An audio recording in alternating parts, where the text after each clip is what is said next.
This comparison is frustrating because it's unbalanced.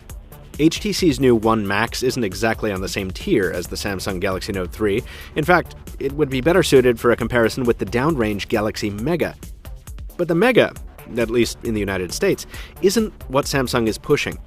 Instead, it's heavily advertising the Note 3, and the One Max is HTC's only oversized smartphone offering to date, so it's stuck in the role of a de facto competitor.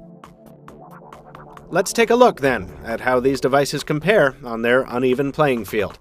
I'm Michael Fisher, this is Pocket Now, and this is HTC One Max versus Samsung Galaxy Note 3. The gulf between the hardware here is wide and instantly apparent. The Note 3 is significantly trimmer in every dimension, and it's almost 50 grams less massive, making it substantially easier to hold. The Samsung product is also more grippy, at least on our black unit here, thanks to the faux leather trim. Now, whether you prefer this look and feel with its distinctive retro styling and stitching, or the One Max's smooth aluminum construction, will depend on your own personal taste.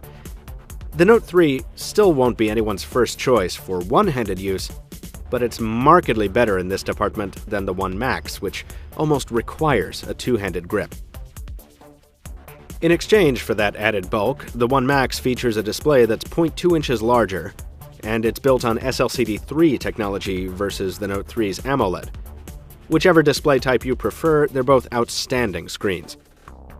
Of course, the One Max also features HTC's trademark front-firing boom sound speakers, which contribute to its bulk, but also deliver the loudest, clearest sound we've ever heard from a smartphone. The Note 3's bottom-firing speaker is substantially inferior.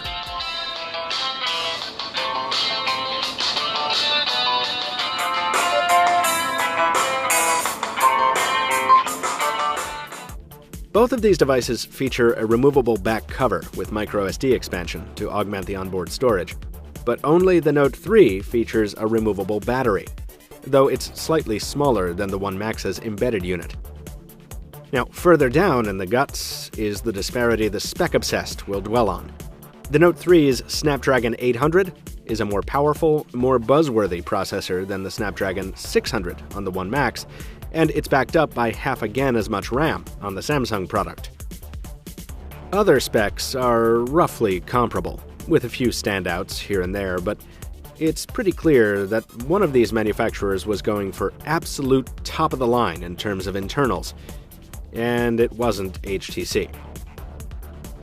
You wouldn't know it in terms of software performance, though. Both of these phones run Android 4.3, but HTC's new Sense 5.5 interface is definitely more polished than Samsung's TouchWiz UI. That's not to say Samsung's software is bad, necessarily, but Sense is more responsive, and it's less prone to stutter. And we think it looks better, too, with thoughtful touches throughout and a cohesive visual aesthetic, compared to Samsung's haphazard, bloated interface. But what you get in exchange for that bloat is hugely important. And here, the Samsung device shines.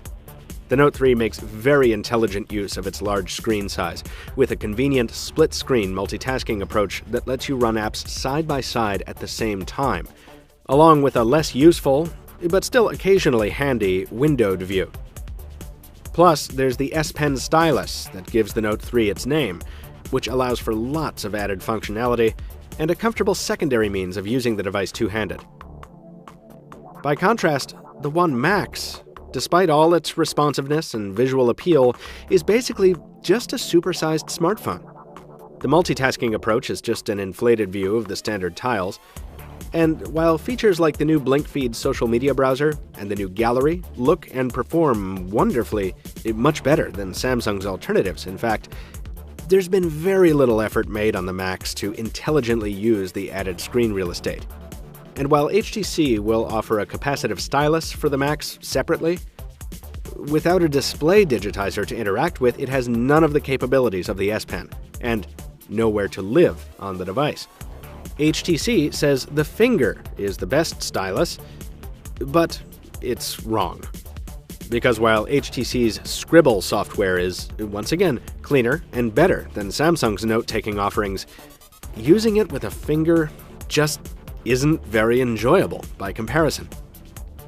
Speaking of fingers, the One Max does feature a slight leg up on the Note 3 thanks to its fingerprint scanner, if you're into that sort of thing.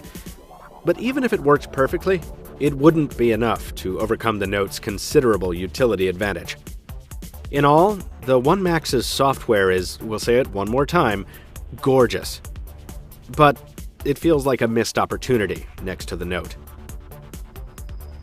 We've tested both phones on AT&T's network in the greater Boston area and found voice quality to be about on par, with callers saying we sounded slightly brighter on the One Max. Boom sound gives the HTC device an edge in terms of speakerphone calls, though, with the Note 3 unable to keep up even with boosted volume settings. It bears repeating, acoustically, the One Max is unmatched. Unfortunately for HTC, the pendulum swings the other way on the camera. Neither of these shooters is optically stabilized, but the resolution on the Note 3 is 13 megapixels, over 3 times that of the One Max. That's more than just fodder for horsepower comparisons, too. Samsung's camera consistently outperforms the One Max's module in normal lighting conditions, rendering results that are sharper, and of course more zoomable, and without all the wild swings and exposure that HTC cameras have come to be known for. The One Max is superior in one respect, though: low light performance. Even without OIS, the ultra-pixel camera on the Max manages to pull much more light from a scene, even when we turn the lights down to near total darkness. Yes, the shots are noisier, but at least you can see the subject. We also like the Max's wide field of view better than the more confining situation on the Note 3.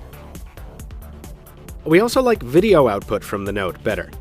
Again, we have the same narrow field of view, yes, but audio performance is far superior, and saturation is higher as well, without the strange warping that comes from the Max's software image stabilization.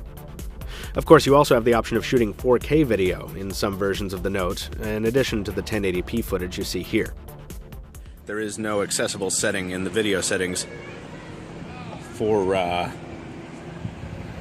stabilization on the One Max. So I believe that's automatically enabled.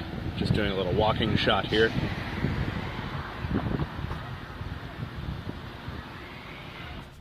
Elsewhere in the performance category, we're pretty much on par in a daily use sense. For those interested in benchmarks, please check out the full review of each device available at pocketnow.com. In general, we could not get these phones to break much of a sweat, even with the most intense games. And with batteries as large as we're seeing here, we're also not too worried about endurance.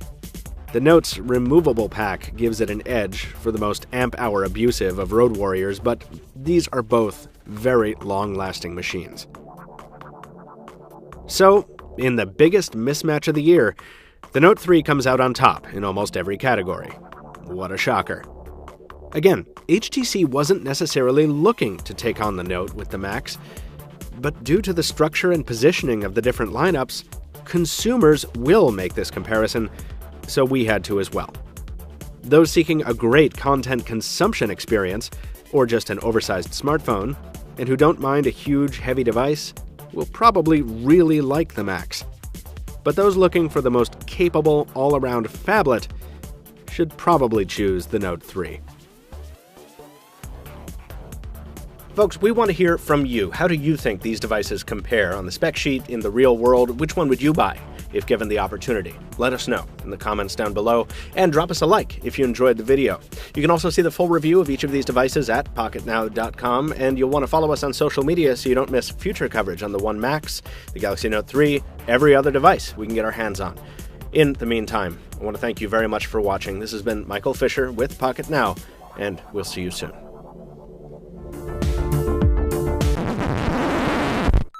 Until next time, this has been Michael Fisher with Pocket Now. Thank you for calling. This is first. Yeah, Max. Ow! Ow! Yeah. Yeah. Yes, I'm congested. Sue me. Yes, I'm congested. These glasses are awesome. All right, let's go.